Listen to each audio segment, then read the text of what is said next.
guys, it's Emma Borkoff, head of marketing at 8Fig on Chilada Chats, where we talk spicy commerce. I have Isaac Hetzroni, who is also known as the sourcing guy. So if you've seen him on TikTok, he's pretty big. He's also the founder and CEO of Imprint Genius. So welcome. Thanks for having me. Happy to have you. Yeah, let's do it. All the way from Miami/Bali. Yeah. Yeah. Did you come directly from Bali or Miami? No, from Miami. I guess you probably would have to stop and, yeah, okay.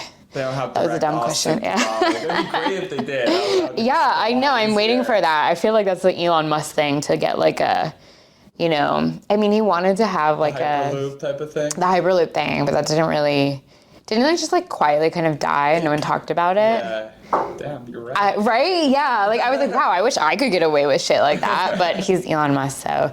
Anyways, we will kick things off. I like to start off with just like a little bit of like rapid fire questions, like random questions. I kind of ask the same ones every time, but what's your spirit animal?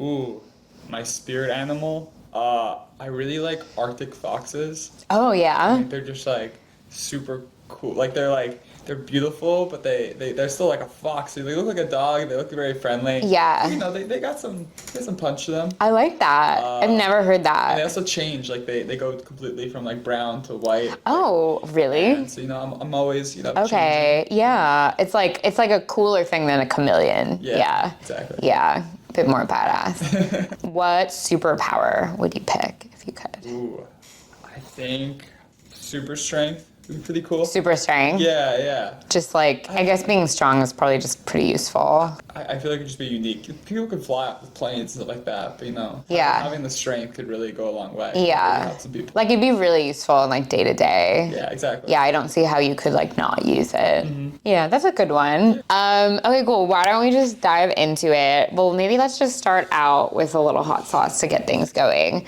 So we always use Yellowbird, which isn't local Austin hot sauce, and we're always like, hi, Yellowbird, sponsor us, and maybe one day. But until then, this is like the probably least hot sauce hot of them. Go ahead and just like douse. You can do how I like to do, like start with one side so that you can kind of keep track of like where it's going so that you're not gonna have like the worst time later. Yeah. These are interesting enchiladas, by the way. Yo, they're yeah. Is it Austin style or what? This is like an Austin staple. Oh, what? The tacos or the this is the style of enchilada. No, this is just a taco. Oh yeah, that's a fail. Tacos are basically enchiladas minus the sauce. Exactly. Well, cheers. Cheers. This is fun. Let's do it. It's good, right? No. It's like not. I like the acid to it. Yeah, it's like zesty. Mm-hmm. You got like the lime and like celery or something. No, I'm wrong. Cucumber. Whatever, flavors. Awesome. So, sourcing guy. Mm-hmm. I would love to just kind of, well, first off, I want to kind of understand like your story. Like, how did you get into that? Because you've been doing, you founded the company like 7 years ago. Yeah, like you got it. 7. So like, how did you? How to get started? Yeah. So, I'm pretty lucky that I was like a sourcing baby. Both sides of my family were sourcing baby, like a nepo baby, but better. Exactly. Yeah. Yeah. And I don't hide that. Like both sides of my family were in manufacturing in some capacity. Where like my step grandpa had like a really small activewear and dancewear factory in Toronto where I was born. So me being like super young. Working in the not working in the factory, but like helping out, organize fabrics. Got to learn a lot, be in that kind of environment, and it was really interesting to me because that was like my first job at like 5 years old, 6 years old, just like helping out. That's pretty cool. Yeah, and then my dad opened an electronics factory in China, and we don't really source electronics, but essentially seeing that, going to China with him, and again being in this whole business of manufacturing, I was able to learn a lot and get a unique skill set that a lot of people don't really get or unique perspective, and I realized that this was like my passion, kind of my calling was manufacturing, and then started Imprint Genius, and we were first only doing like more company swag and merchandise. That's where more the name came from. Yeah. But we were doing everything direct source from China, and that's kind of where I was able to hone my craft and really build, a sourcing business. And now, building the sourcing guy is really to kind of teach other people. I had this unique experience of like growing up in factories. Most people don't have that. Most people don't have all those unique ways to learn. Yeah. So, if I didn't have that, how would I have learned all this stuff? And sourcing is a scary subject. Like this is so, work with a factory overseas, where you manufacture overseas, everything that can go wrong. So many variables, all the horror stories people hear. It's really not that hard if you just know some strong fundamentals and you have like a nice little checklist. If you can, learn the basics and learn the ways things can go wrong, sourcing can be, a great way to, save money and find better manufacturers, grow your business. So what are the fundamentals, if you can just like spit them out? Okay. I'd say the fundamentals, you have to understand the nature of the country that you're doing business with. That's going to be like one basis. Now, China's going to be your main place for manufacturing, at least at like the SMB scale. So like if you are a Shopify brand owner or an Amazon brand owner, for the most part, China's going to be like king for you. We'll talk later about like what other countries you can go to and the benefits of that. But so for the biggest problem people have is they don't communicate effectively, and it's not about them you not having a clear conversation. It's the fact that there still is some level of language barrier, and there is a culture barrier. So you need to give very, very specific specification sheets, and everything needs to be in writing, and hopefully in one organized document, exactly explaining what you need, how you need it printed, how you need things centered, the exact colors, the exact Pantones. Be as specific as possible, so there's no room for error. Then, if you do that, it's going to prevent issues. Then you need to have hire inspection agencies. That's like a huge thing that people don't do. So what happens is you'll go and let's say people go spend $100,000 on the production. And they finish it and they look at, like, they talk to the factory. The factory's like, yeah, it looks good. They see some pictures of the product. But then they just let the goods ship, which is a huge mistake, in my opinion. If you can hire these agencies called third-party inspection agencies. It's like $150 to $300 for a for a person for a full day. And their only job is just to go into the factory, go through all the products, count products, like stress tests, like test the actual goods, and make sure they're up to spec. And I'd say that like 80+% of the horror stories I hear about for people manufacturing in China or anywhere could be prevented for like $200, just because you just have someone go in there and like make sure. Oh, that's awesome. Hey, are these blue? They're supposed to be green. Yeah. So do you hire that person so my husband's been trying to get these like sock things made that are like those, like Japanese style socks, but then he has like where it's like with the toe but he has like a very specific, and it's been so hard, but he's been getting like samples made. But he's like still working with them to get like the quality of the sample and the style that he wants. So it's like, in terms of when you bring that inspector in, is that something that like after the sample stage where you're like, oh, this is what I want, and more of just like because it's a higher risk, like bigger volume, more money being spent, that's when they come in? Or like what kind of part of the process, and like how do they actually intervene? Like they're like, oh, hey, like these things are not, then you can just like halt production? Or just kind of curious like how it actually works. Yeah, so there's different kinds of like inspection agents and different services that you can hire for. Typically people do like pre-shipment inspections. So the goods might be like finishing productions or like have just finished. And what they are able to do is when you go and you check that, if it fails the quality control standards, if it fails the inspection report, they tell the factory, hey, you guys have to fix this and have to redo it. Okay. Right? But you can also hire them mid-production. You can bring people in.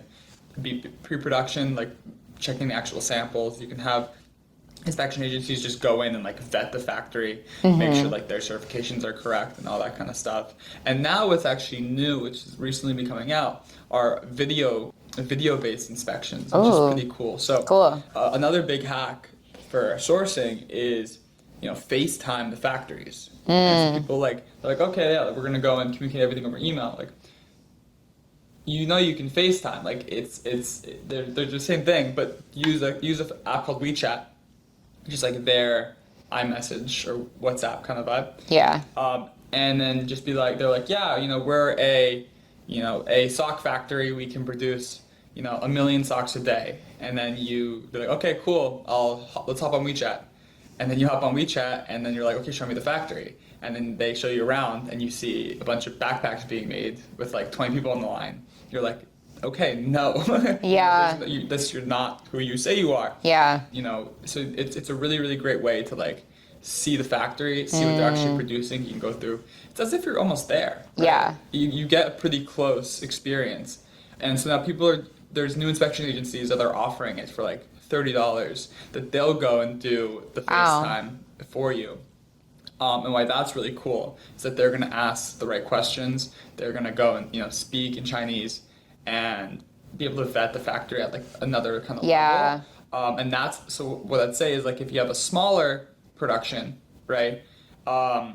You could utilize like the virtual ones, or you use the virtual ones kind of through the pre-production for like the sampling phases. And then you go in with like the in-person that's going to properly test the product. But something also to remember is if you don't have a good spec sheet, if you don't have the right details of like how the product should look and everything broken down, then how is the inspection agent supposed to even know if the product's right? Yeah. So like I'm coming out with like a whole product sourcing course and like oh sweet. Yeah, so that's gonna be pretty fun. Great. But a whole little plug. And like the first lesson, and even though it's not the fun part, like you would think the first lesson would be like, okay, here's how they use Alibaba and like hop through it. Like the first lesson is like, no, this is how we build a spec sheet or a tech pack, and like this is how we like properly line things up. Because while it's not the fun thing to do, the fun thing to do is just go and browse and like try to find products. Get the stuff. Yeah. You got to do a little bit of the groundwork because it's going to set you up for success. Yeah, that's great. I love that. Like, I think that's something that would be really easy to miss. That definitely, like, my husband went straight into it instead of building a spec sheet, so I'll let him know. Wait, let's move to the next one, which is a habanero one. This one's my favorite. It's slightly spicier, but it's still, you're gonna have a good time. So I like veered us off course as we were talking about like fundamentals. And so you were saying like being very detailed. First, let's take a bite. Okay. Because it's very hard to, I know it's kind of hard to like.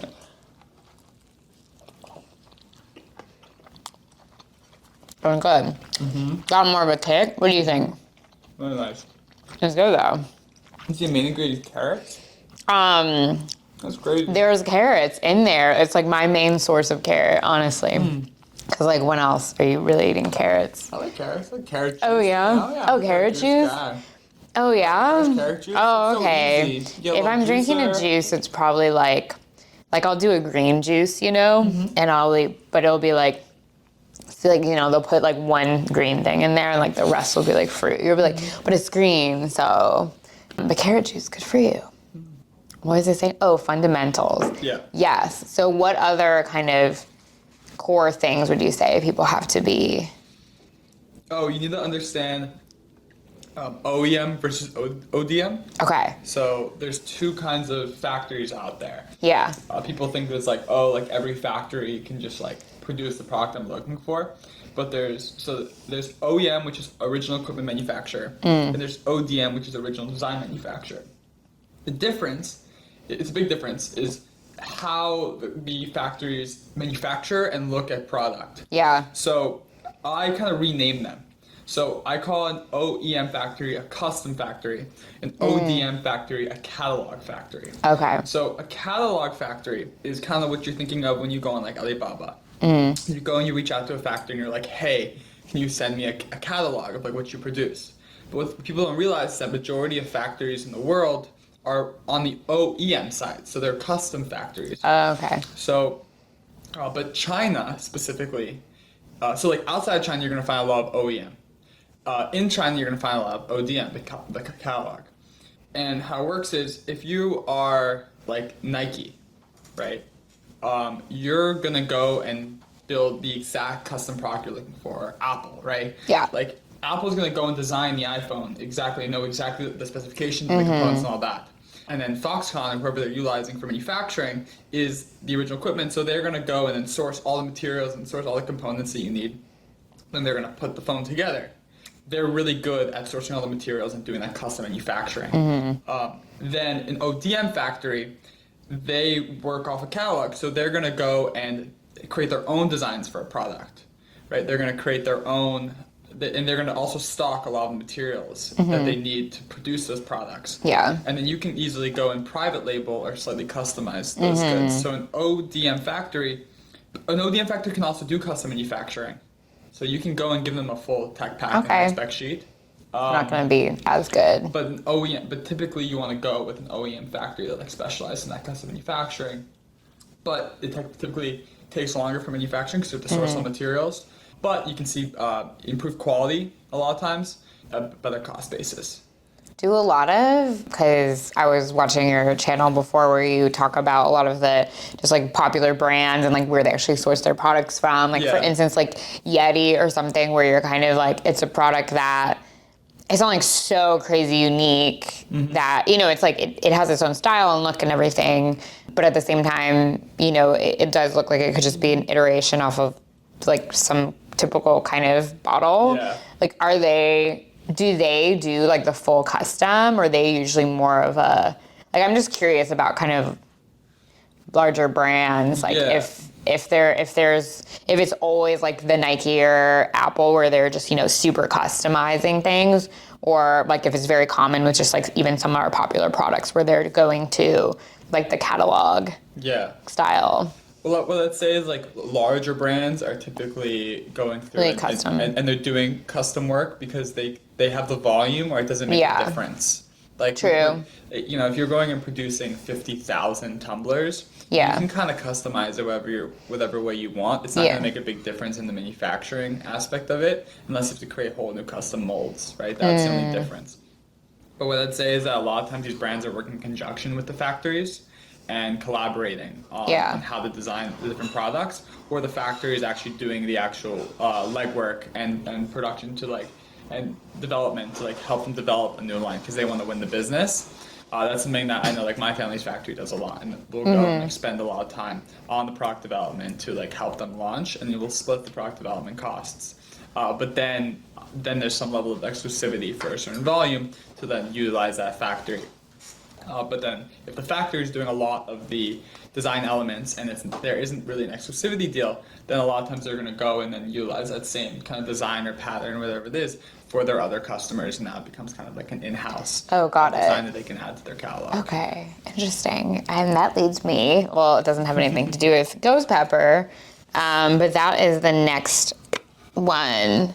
Cool. Here you go. It's not really ghost pepper. No? I mean, it's like, I have to look at the ingredients, but you know ghost pepper, because ghost pepper is like burn your face off kind of, and so this is like spicy, but not like burn your face off. Oh shit. Sorry. Just got it everywhere.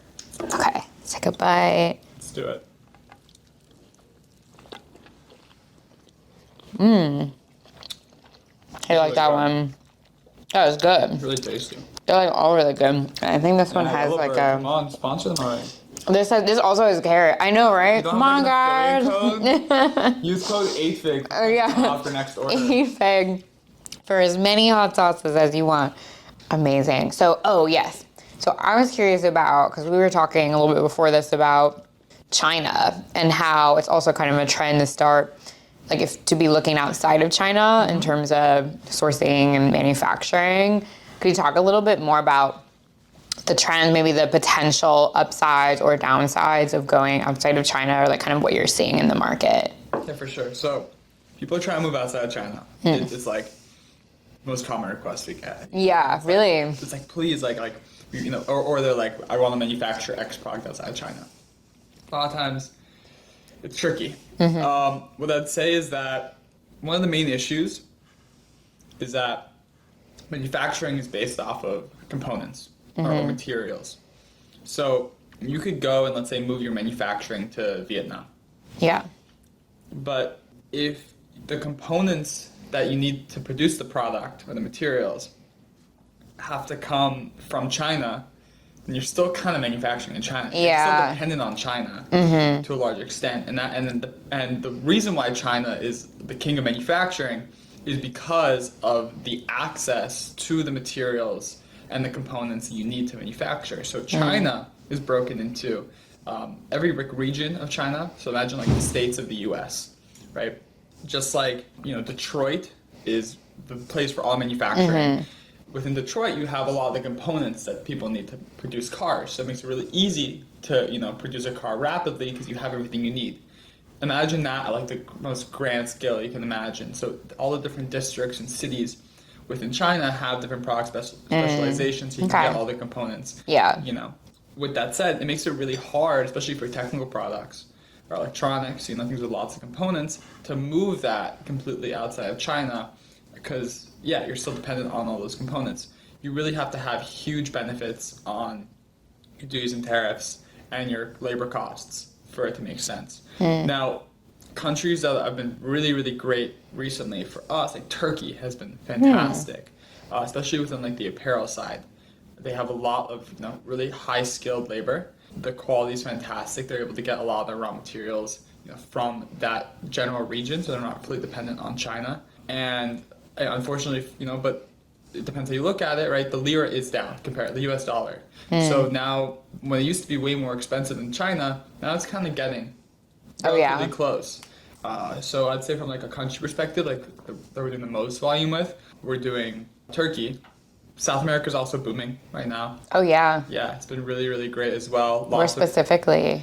So I just got back from Colombia. I was there for a month. Oh, Halloween party, yeah. Yeah. Well, that's why you were there, right? Exactly. But fantastic manufacturing, especially like it's in the south of Medellin. You can manufacture almost any product that you want within like a 25-kilometer radius to build a full brand. We're doing Peru as well. We're doing a full factory tour video thing in Peru because of the cotton, like most of them make like super, super high-end premium cotton. Yeah.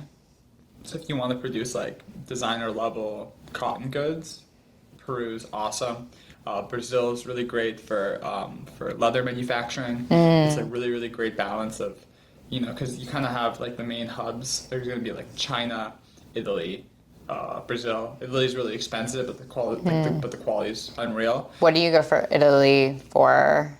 You go to Italy well, Italy just has like really, really great like handmade goods, and really they were able to source very high-end raw materials, so you can produce like some of the highest quality level products, but there's limitations and the cost base is super high. So like Brazil, for example, for leather goods is a really good middle ground because you have, I think it's the best value of like high quality leather to cost basis. Yeah. China, there's a lot of leather too, but I find that like, you're going to get a better bang for your buck in Brazil. Cool. That's really, do you have like any resources that are, like I like how it's kind of like, depending on what you're making, these are some of the countries that might be better to look at? I do. I'm building it out. Like it's called, at thesourcingguide.com, it's called the Global Guide.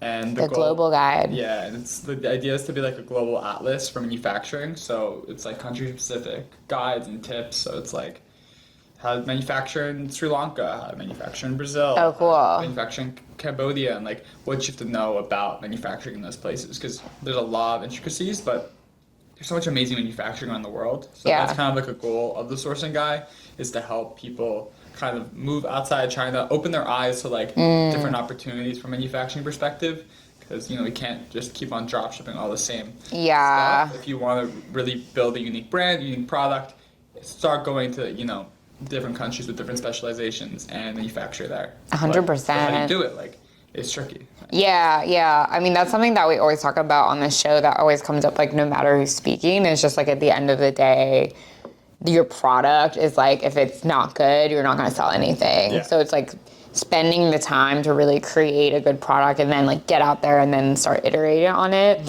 Like, I'm sure manufacturing, like, is core piece of that. Okay, well, we're on our Da Bomb. Okay. So this is like I can kind of like show you what I usually do for my method. It might be like a little stuck. We'll see how this is gonna go well. What's like stuck? I'm always like, Dora can cut this out, or like video guy. And then like he never does. But I always like, just leave it, it's funny. So So this is like a little, I don't know, I kind of do, yeah, I kind of go like aggressive with it just because I think the camera's overreaction, you know, but it's up to you. It's up to you what you want to do. Like if I have more than you and I'm totally fine, then, you know, it won't make you look that bad, but I usually cry a little bit. So, wow, that's a lot. Wow. Oh my gosh, I'm excited. Cameras. Okay. Guys, you can see? All right. Well, beyond insanity. Godspeed. Godspeed. Yeah. Just gonna like bite the whole thing.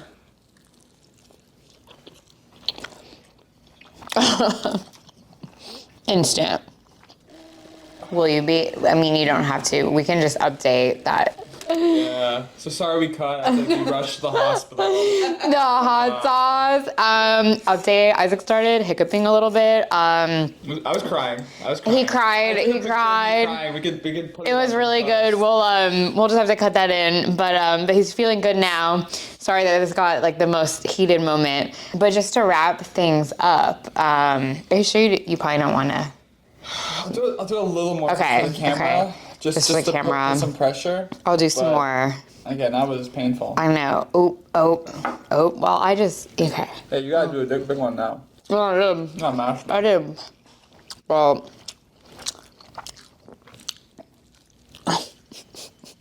It's like not fun. Okay, well, just to wrap things up, are there any like either like best practices or maybe some things that are like a little more for like the advanced people, like some things that maybe like trends that you're seeing that you recommend for sourcing? I guess we talked a lot about like expanding like where you're manufacturing in the first place, but any other things that you would just like to recommend? I think that it's important to look at global currency. Talked a little bit about that before. Seeing lots of differences and changes within, you know, the value of like the US dollar, for example. So you should be looking at that, whatever country you're manufacturing, whether you're manufacturing, like I mentioned, in Turkey, where there's big disparities, or even in China. Look at how the strength of the dollar has changed over like the time since the last time you negotiated with your factory. You should normally, if there's an increase in the strength of the US dollar, you could try to negotiate based off of that. So if you had a 10% increase in the strength, then you could hopefully try to negotiate with that for like a 10% decrease. Oh, that's spicy. 10% decrease in your cost of goods. That's like a little kind of pro tip. Also, I think that China's opened and it's easier and easier to travel. Like, go visit your factories. Go to places like the Canton Fair. Business is done in person at the end of the day. So there's a huge value of like going there and meeting with your factories, relating to your factories, partying with your factories. Partying with your factory, yeah. It goes a lot, like they party, especially in China. Really? Oh my god. Oh my gosh. They get so drunk. You get so, it's really hard to keep up. It's really hard. Like, good to know. Yeah, they have like clubs. It's all about status. So like, they have clubs in China where like literally like your table raises based on like how much money you're spending, and if you hit like $100,000 in spend, like they shoot fireworks at. Like it's. Oh wow! Like why don't we have fireworks? Right. Shoot. So, but let's say even on like the small scale, like they want to see, they like American culture and all that kind of stuff. So while you're talking to your suppliers, like send them a picture of you like at the bar with your friends. Like tell them about the sporting event you're at.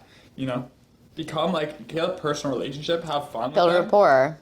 But like in a kind of unprofessional way, and it will go a long way. Like they'll see you as a friend and then they'll hook you up. I swear. That's awesome. Yeah. That's the best insider tip we've gotten here. Amazing. Well, thanks for suffering through. I'm sad we didn't get more of it on film, but you know, you made it through on the other side. It happened. My nose is running a little bit. Anything else you want to say to the audience before we wrap? Sourcing does not have to be scary, right? It's just like, you know, once you get through it, just learn how to... just, once you cry a little bit and get ready, you know, have your milk. But start trying to source in other places, go travel, differentiate yourself with your product, get creative with your manufacturing. Go on thesourcingguy.com or follow me at thesourcingguy. I'm here to help for anything related to sourcing. I want to hear your questions as well. What things do you want to learn? Yeah, keep on sourcing, keep on changing the world. Amazing. Thanks for joining us, and that's a wrap.